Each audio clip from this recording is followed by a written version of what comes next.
Welcome to the Leaders in Payments podcast, where we talk to C-level leaders from across the payments landscape. We'll be discussing the products and services that impact the payment space today, as well as trends and predictions for the future of payments. We will also hear stories from our guests about their journeys to the top.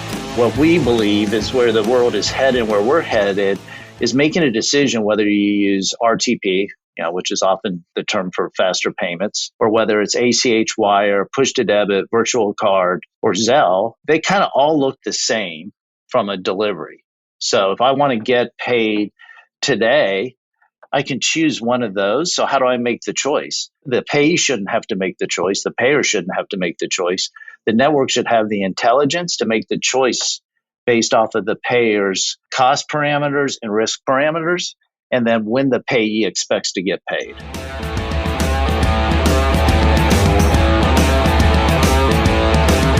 That was Ben Turner, the CEO of Verituity, and he is our special guest on this episode 164 of the Leaders in Payments podcast, and I'm your host, Greg Myers. Ben has a passion for figuring out how to do things different and better, and his first experience of moving money was helping Fannie Mae move funds across telephone lines. Ben Turner has a pretty simple philosophy when it comes to his business. All you should ever have to say is how much, to who, and when, and the rest should just happen. Verituity is a payout platform that connects banks, payers, and payees to first-time and on-time verified payouts and pay-by-anything experiences. Some of the most common use cases for this platform include the insurance company that wants to send a payment to their client after an accident via PayPal, or the mortgage company that wants to pay out escrow via a wire transfer. Ben and I also talk about where he sees the industry in the next 2 to 3 years, the rise of alternative payment methods, Verituity's plan for offering pay by crypto later this year, and the concept of a world without payment rails. We've got a great episode ahead, so let's get started.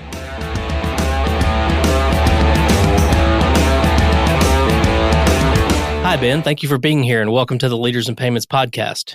Thanks, Greg. Really appreciate you having me. Absolutely. So let's dive right in. Tell our audience a little bit about yourself. We'll cover your career in a minute, but maybe talk a little bit about where you grew up, where you went to school, where you currently live, a few things like that.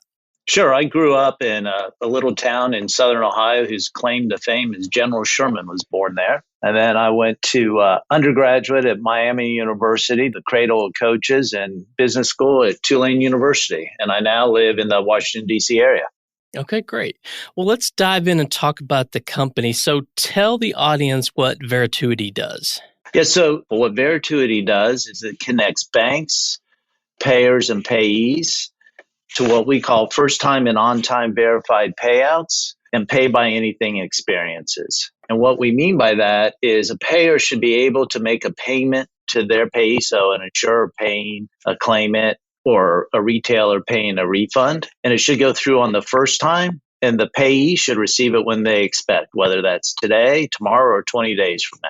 And at the same time, the payee should be able to decide how they want to receive it, whether it's pushed to their debit card, whether it's to their PayPal account, or whether it's a wire. And you mentioned a couple of verticals in there. So what all verticals do you work in? Yeah, so we support multiple verticals. The way to think about us is much like in e-commerce, where there's a Shopify who handles the workflow around buying a product and checking out. And then there's a Stripe that handles the payment. We handle the payout layer and connect to things like AP systems, claim automation systems, treasury platforms, or even check files. Okay, good segue into my next question. Do you go to market through those sort of partner channels and those integrators, or do you also have a direct sales channel? We sell to banks, and we look at banks as our partners, and they sell them to their commercial clients who have payout needs. So everything from insurance companies to gaming companies to auto dealerships to even NFL teams. So is that like they white label your product? That is correct. Yeah, so the banks are able to white label it and sell it as their own product, and the payers then can brand it how they want. So you're using insurance as an example. If an insurance company has 3 lines of business, auto, boat, and home, they can create a payout experience unique for each of those. What payment types are available, what kind of verification has to happen, and what the branding looks like. So we really give the power to the bank to enable their commercial clients to handle payouts the way they want to do business so that they can lower the cost of their payouts and drive up satisfaction with their payees or their customers. Okay. And same question, but two parts. Are there certain sizes of banks? And then are there certain sizes of their commercial clients that are best fit for your solution? Yeah, I mean, we tend to work with the larger banks and mid-sized to large payout clients, but it really, for us, it doesn't really make a difference. It can be a small business or it can be a Fortune 1000 company. We have payers on our platform that will do 5,000 payouts a month, and we have some that will do 30,000 a day. Okay. And what countries are you in? So today we support 140 countries, but we're dependent on what our bank customers want to support. So if a bank wants to support all 140, we'll do that. Or if they want to support just Mexico, we'll do that. Okay. And what would you say differentiates your company from your competitors out there? Yeah, I mean, it really comes down to this core principle, first time and on time verified payouts. And how we differentiate with that is we believe that you have to look at the entire stream of actions that happen to make a payout possible and make sure that you're mitigating the fraud, errors, and data mistakes that just happen in the world of payouts. So for us, we use holistic verification to know your transaction. And because we're able to understand that transaction, make sure that we're mitigating fraud, making sure we're mitigating errors and mistakes, we're able to then offer our payers the ability to offer their customers choice in how they receive that payout. And that really differentiates us in the market, is this first time and on time verified payout is unique. Okay. And how big is the company today? So we're 2 years old. We're growing rapidly. We have 37 employees and pretty rapid growth trajectory. Have you gone out and raised capital? We did. We raised our A round last March with Forge Point Capital and Ardent Ventures as our two investors. So you started kind of during the pandemic. Can you maybe talk about how that was maybe positive or negative in any way? Yeah, it was actually a great time to start a company, right? I'm a big believer that, starting companies when there's turbulence sometimes is the best time because it gives you time to build out your product to the point where when you're ready to go live, you don't have an MVP, you have a version 1 product. So for us, a couple of things out of the pandemic. One, there was a large push to moving to digital in the payout world, which was helpful for our business. The second is it enabled us to assemble a team that has a lot of experience dealing with large customers like banks. And so that we were able to create a foundation that has gotten us to where we are today. Can you maybe give us a couple of use cases, just maybe for those who aren't as familiar with the payout side? You mentioned insurance. So what would sort of an example be in the insurance space? Sure. And before I do, let me just kind of set the bars here. So when we look at the world of payments, we break it into two things. We break it into what we call pay-in. So think of e-commerce, you're buying something, and payouts. And we're focused on payouts. So use cases in the payout world are you had a car accident and now you need to receive the payment for that accident. You don't want to wait on a check. You want to have it sent to your PayPal account, or you want to have it wired to your checking account. Another good use case is you just sold your house and you have to get the money back from your escrow accounts. So again, you don't want to check. You want to be able to receive that into your checking account or push to a debit card. Another good use case is, let's say you're an insurance broker and you're receiving commissions for selling policies. You don't want to wait on a check. You want to have that wired to you. We fit a wide range of use cases, even things like online gaming companies that hold tournaments and the winners need to get paid. Yeah, that's interesting. So who in this scenario drives how someone gets paid? Is it the person receiving the money or pushing the money out? So historically, it was driven by what people call the payer. So the businesses that are sending you the money. And if you think about it, that's backwards. In today's world of choice, the payee or the consumer or the business that's receiving the money should be able to choose how they want to get the money.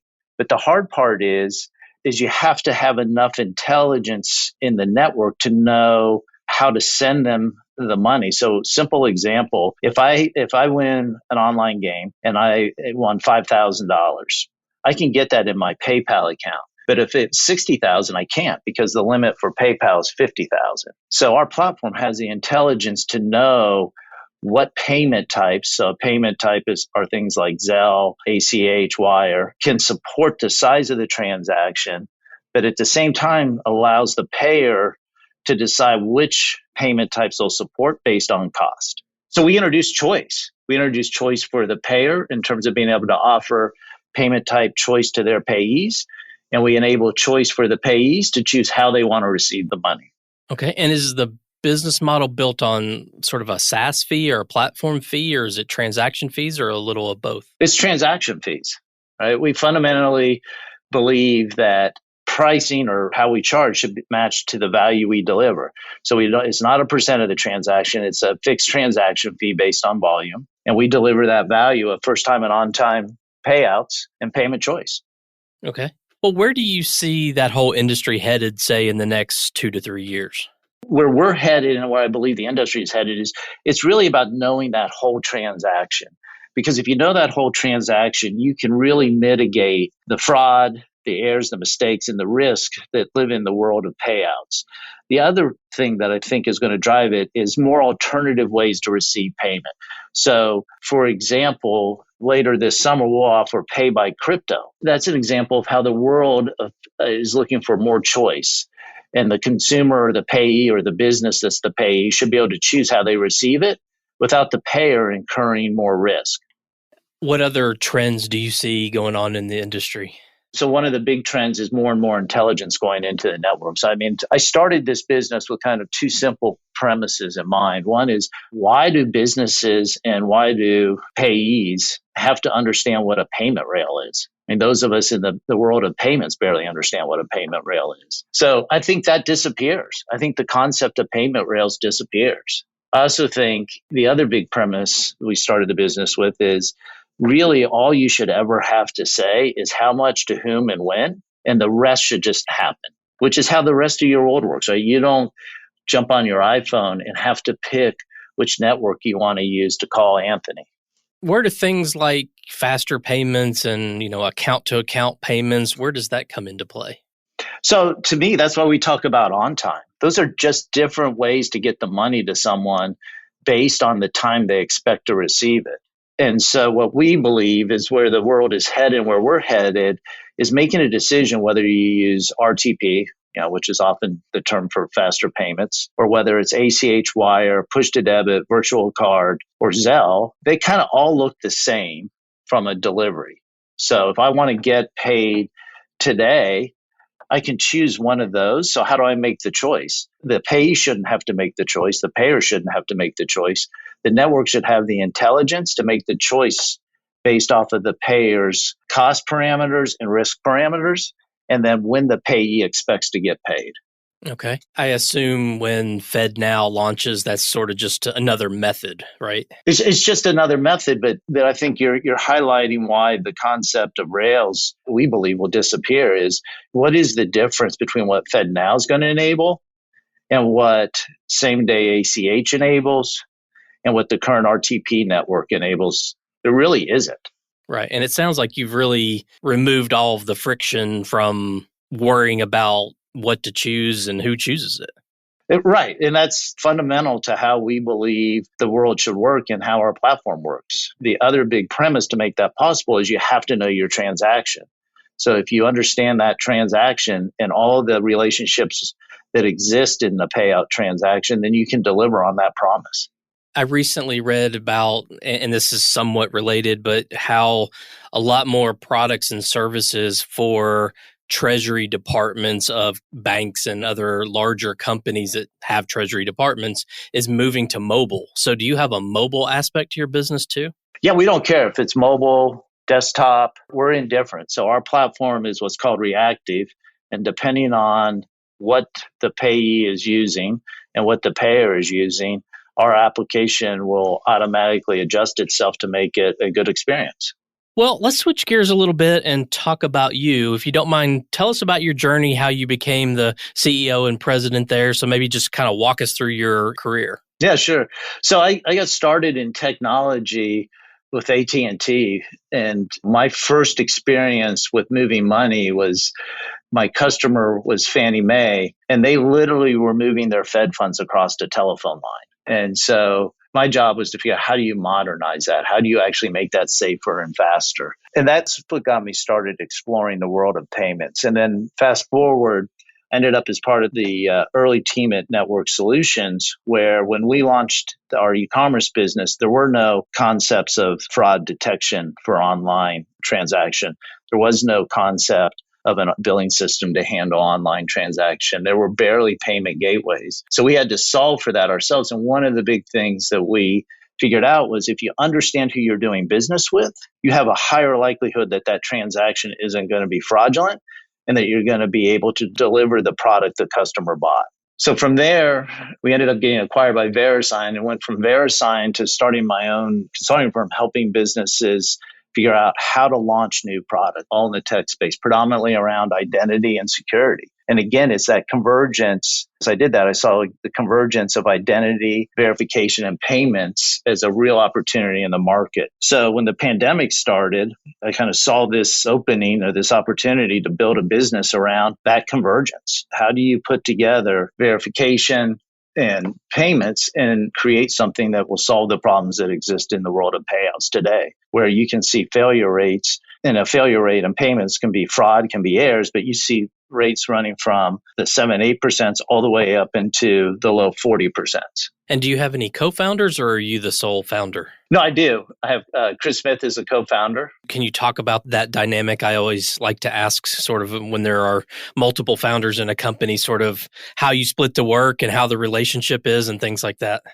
Yeah, so one of the things that I really love about our company is a lot of us have worked together before. And I think the reason I love that, it's a reflection of the trust we have in each other, but it's also a reflection of the quality of the culture we built. So Chris and I worked together at Network Solutions and reconnected to do this. Anthony Renzetti, who runs product for us, we worked together at Network Solutions. Our CFO, same thing. And the same is true on the tech side. Our CTO is people he worked with in the past at other companies, join us to go on this journey. And I love that about our company. Yeah, that's super cool. It says a lot about the culture of what you're building. Yeah, and our culture is probably a little different. We operate on 3 principles. The first one is, we call it perfect information, right? So we share information widely so that you can do your job. We don't want silos of information. There are no secrets. We share. And that makes it easier for people to do their jobs and engage in the business and help us all do what we're here to do, which is transform the way payouts work so payers and payees and banks are happier. The second principle is really built around kind of a common, not a common term, but a term that's used a lot, first principle thinking, which is we don't really have any rules. We don't have a rule of how often you come in the office. We have no vacation policy. We have no sick policy. We just don't have rules. We expect you to make good decisions. So we spend a lot of time making sure we're hiring the right people that can make good decisions and operate without rules. The reason we do that is I'm a firm believer that's how you really drive innovation. You have to give people the freedom to innovate. You have to give them the information they need. And then you have to create a team where you get the right people in the right spots and let them collaborate and do their thing. What would you say are your passions in life? So maybe one business-related passion and one personal passion. Yeah, so a business passion of mine is figuring out how to do things differently and better. Right. So, I have a long history of doing that. I came up with the first do-it-yourself e-commerce platform. We got I'm very proud of that. We got a 4 out of 5 from PC Magazine as an example. What we're doing today is a new way to do something to make life better for the participants or the network. A personal passion is, my kids obviously are my passion. On kind of a hobby level, I have a huge passion around anything like mountain biking, trail running, so kind of the outdoor adventure. Okay. And you said you're in Northern Virginia? Correct. So you probably have good trail rides and things like that around there, I would assume. Yeah, there's some great trail rides. There's some great kayaking. There's really good trail running. It's a great area to blend, big city living with the outdoors. Well, I always like to ask this question because I think everyone brings a different perspective to it. And the background is, I started in payments with Chase Payment Tech, typical payment processor back 16 years ago. And, I sort of fell into the payments industry, wasn't really looking necessarily for a career, ended up getting into payments and obviously haven't gotten out yet, which is not a bad thing. But today, I think people look at the industry of payments, or if you want to wrap fintech in that, and they see it as an opportunity to build a career, whether that's coming out of school and going directly into it, or maybe coming from another industry. So I'm curious, what advice would you give to someone coming into this space? What would you tell them they should do to be successful? The interesting thing about the world of payments is it's a much bigger ecosystem than people would expect. So take the time to decide, do you want to be on the banking side? Do you want to be on the e-commerce side? What do you want to do? Because each of those are completely different jobs and completely different challenges and completely different set of customers. Do you think there are certain aspects of payments that would be better to start in than others? Well, I think anything where you can learn the technical side of payments. So as you know, payments are oddly technical. And that's one of the challenges I think that we've all created, those of us that grew up in the payment world. We've made it so technical that it limits some of the consumerization that should happen in the payment world. Yeah. But you can't be successful if you're starting a career in payments without learning how rails work, how they work in different countries, what it means to do currency exchange, all of that. What are your thoughts on starting out in a startup versus a large company? Yeah, so I'm a bad person to ask about that because I'm a startup guy. I do think large companies have their advantages. You'll get if you like and need structure, that's a great place to start your career. But if you don't need that structure and you like the pace and the uncertainty and the challenges of a startup, that's a great place. Both of them can be good. I agree. It's all how you go into it with an open mind. Yep. Well, Ben, we've covered a lot about Verituity and what you're doing there, kind of your vision of the future of the industry, and then obviously a little bit about you and your background. Is there anything else you wanted to go over before we wrap up? No, I really appreciate you taking the time. Yeah, absolutely. What's the best way for people to learn more about the company? Sure. We're at www.verituity.com, and you can go to our website and check it out. If you have any questions, you can always drop me an email. I'm ben.turner@Verituity. Okay, perfect. Ben, thank you so much for being on the show today. I know your time is very valuable, so I appreciate you being here. Thank you. And to all you listeners out there, I thank you for your time as well. And until the next story. Thank you for joining us this week on the Leaders in Payments podcast. Make sure you visit our website at leadersinpayments.com, where you can subscribe to the show and where you'll find our show notes. If you enjoyed listening, please share on your social channels as well.